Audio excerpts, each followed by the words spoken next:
अस्सलामुअलैकुम वरहमतुल्लाहि वबरकातुहू। Dear students, I hope you will be fine. आज हम पढ़ने जा रहे हैं पीबी शैले की poem Ozymandias. Inter part 1 book 3 है, पोइम नंबर 8 है। आज हम इसको पढ़ते हैं। इस पोइम का जो बेसिक और मोरल लेसन है, थीम है, वो ये है कि अगर आपको ताकत मिली हुई है, दौलत है और दुनिया की सारी नेमतें हैं, तो इन पर कभी भी तकब्बुर और गरूर मत कीजिए। क्यों कि जिसने ये सारा कुछ दिया है वो आपसे वापस भी लेने पर कादिर है। आज ऐसे ही हम बादशाह की एक स्टोरी सुनेंगे जिसके पास ताकत भी थी और इसके साथ मतलब उसके हुक्मरानी थी, इक़्तिदार था और दौलत के ढेर भी थे। लेकिन जब वो तकब्बुर का और गरूर का शिकार हुआ, ना खुद रहा ना उसकी सल्तनत रही और वो आखिर में ज़लीलो ख़ार हुआ। तो आइए हम इसको स्टार्ट करते हैं। I met a traveller from an antique land. हमारा जो शायर है ये कहता है कि मैं एक ऐसे बंदे से मिला जो कि एक पुराने इलाके से सफ़र करते हुए आया था। आई मेट अ ट्रैवलर, मैं एक मुसाफिर से मिला, फ्रॉम एन एंटीक लैंड, जो कि एक पुराने इलाके से आया था। हु सेड, जिसने कहा, two vast and trunkless legs of stone. उसने एक मंजर बयान किया कि सहरा के अंदर दो बड़ी और ट्रंकलेस यानी जिसको हम कह सकते हैं कि बगैर दड़ के, इसका मीनिंग मैं यहां पर लिख देता हूं, बगैर दड़ के, ट्रंकलेस। और इसका सिनोनिम क्या होगा? बॉडीलेस। उसने ऐसी दो टांगे देखी जो कि बहुत ज्यादा लंबी यानी बुलंद थी और बगैर दड़ के थी। Legs of stone stand in the desert, और वो दो टांगे कहां पर थी?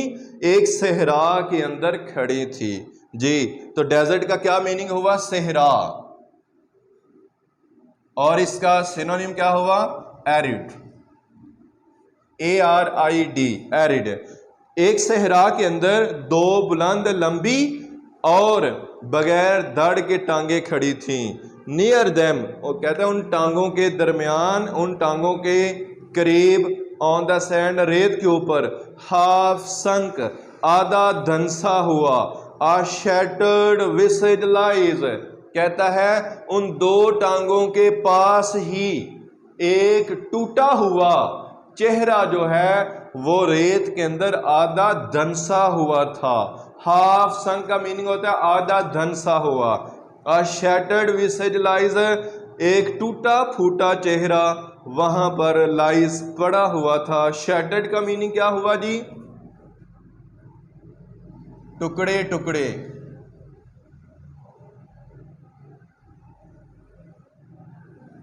और इसका सिनोनिम ब्रोकन। ओके। और जो विसेज है इसका मीनिंग होता है चेहरा, और इसका जो सिनोनिम है वो क्या होगा? फेस।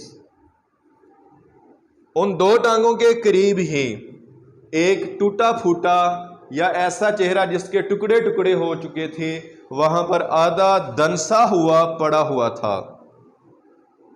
फिर आगे कहता है, whose frown and wrinkled lip and sneer of cold command.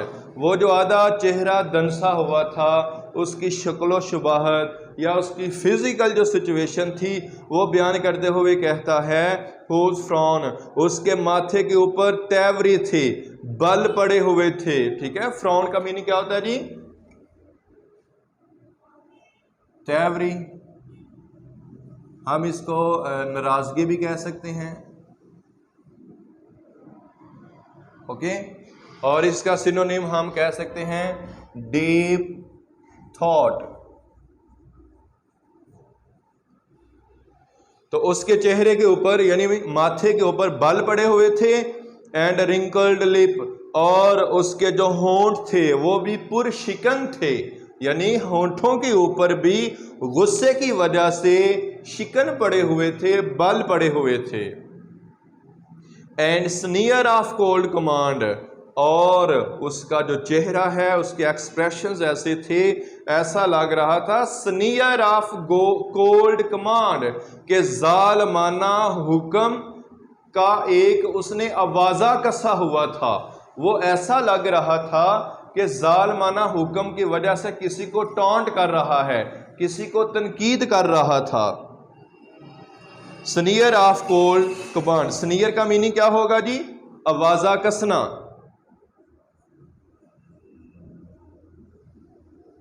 आवाजा कसना, और इसका जो सिनोनिम है वो होगा टॉन्ट, TAUNT, टॉन्ट, तनकीद करना, आवाजा कसना। टेल डैट इट्स स्कल्पटर, कहा जाता है इट्स स्कल्पटर, यानी इसका जो बुत तराश था। वेल दोज पैशंस रीड, उसने इस ओज़िमेंडियस बादशाह के जितने भी एक्सप्रेशन से, उसके ख्यालात थे, उसके जो पैशन से, जज्बात, इमोशन से, उनको अच्छी तरह पढ़ा हुआ था। Tell that its sculptor well those passions read which yet survive, जो अभी तक उसके जज्बात बाकी थे। कहा जाता है कि उस बुत तराश ने इसको अच्छी तरह रीड किया हुआ था। Stamped on these lifeless things, और वो तमाम जज्बात यानी गुस्से वाले, तनकीद वाले और जालमाना कमांड, और इसी तरह उसके माथे के ऊपर और होठों के ऊपर बल पड़े हुए थे। तो कहता है ये तमाम मोहर शुदा थे। Stamped on these lifeless things, वो इन बेजान चीज़ों के ऊपर मोहर शुदा थी, यानी कंधा कर दी गई थी। The hand that mocked them, और वो हाथ जो उनको यानी उनका मजाक उड़ाया करते थे, यानी बादशाह के वो हाथ जो अपनी राया का या गरीब लोगों का मजाक उड़ाते थे। मॉक्ड का मीनिंग क्या होता है जी? मजाक उड़ाना।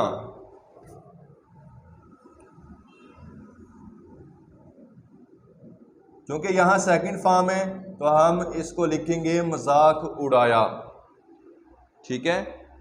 The hand that mocked them, वो हाथ जो उनका मजाक उड़ाते थे, और इसका सिनोनिम क्या होगा? Scorned, SCORNED, स्कॉर्न्ड।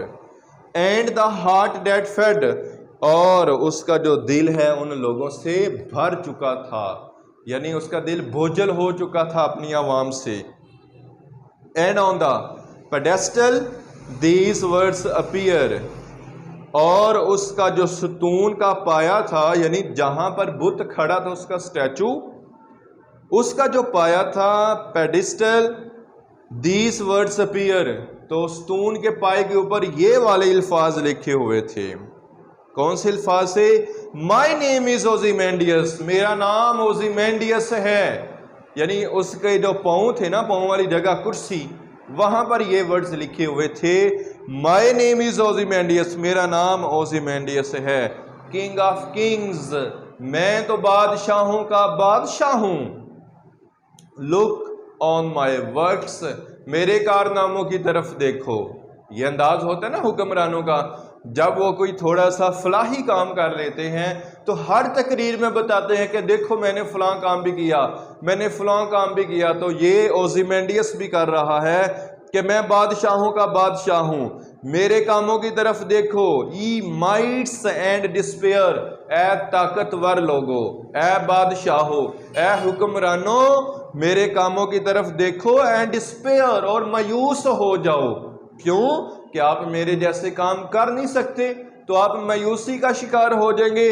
तो ए ताकतवर लोगो, मेरे कामों की तरफ देखो और मायूस हो जाओ। नथिंग बिसाइड रिमेन्स, अब कहा जा रहा है कि उसने हाथ से जो इशारा किया था ना कि ये देखो मेरे काम, तो अब उसके बारे में कहा जा रहा है नथिंग बिसाइड रिमेन, अब तो उसके इर्द गिर्द कुछ बाकी बचा ही नहीं था, वो तो सहरा में बिल्कुल तनहा, उसका टूटा हुआ बुत और स्टैचू पड़ा हुआ है। इर्द गिर्द जितनी भी उसकी हुक्मरानी थी, इक्तदार था, महल्लात थे, और उसने एक शहर आबाद किया हुआ था, लेकिन वहां पर तो कुछ भी बाकी नहीं रहा। राउंड द डिके, और उसके इर्द गिर्द क्या है? डिके, जवाल है। क्या हो चुका है जी? जवाल, तबाही। ओके, जवाल। और इसका जो हम कह सकते हैं सिनोनिम, डीकम्पोजिशन। डीकम्पोजिशन यानी जवाल आ चुका है, उसके इर्द गिर्द जितने भी शहर आबाद थे। ऑफ डेट क्लोजल रैक, और वहां पर एक बड़ी तबाही आ चुकी है। क्लोजल का मीनिंग होगा बड़े कद का या बहुत ज्यादा बड़ी। रैक का मीनिंग होता है जी क्रैश हो जाना, तबाह हो जाना। जी, रैक का मीनिंग तबाह होना, और इसका सिनोनिम क्या होगा? Crash, CRASH, crash. Boundless and bare, और कहता है कि बेहद यानी उसके इर्द गिर्द दूर दूर तक वो बिल्कुल तन्हा है और तबाही फैली हुई है। एंड बेयर, और उसका जो स्टैचू है वो बेलिबास वहां पर पड़ा हुआ है। बेयर का मीनिंग होता है नंगा, बेलिबास, और इसका सिनोनिम क्या हो सकता है जी? अनक्लॉथेड। The long and level sands stretch far away, कहता है वो बिल्कुल उसका स्टैचू वहां पर अकेला है। लेवल सैंड्स, और हमवार रेत जो है, स्ट्रेच फॉर अवे, वो दूर दूर तक फैली हुई है। स्ट्रेच का मीनिंग क्या होता है जी? फैलाहट।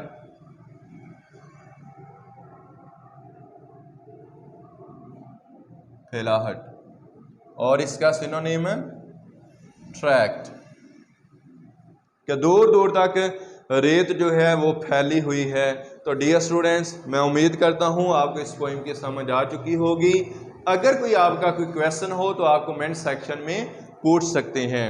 और आपसे मेरी रिक्वेस्ट भी है कि अगर आपको मेरा टीचिंग मेथड पसंद है तो आप मेरे चैनल को सब्सक्राइब भी कर दें, लाइक्स भी किया करें, और बेल आइकन जो है उसको भी क्लिक कर दें, ताकि मेरी तमाम वीडियोस आप तक पहुंचती रहें। अस्सलामु अलैकुम व रहमतुल्लाहि व बरकातुहू।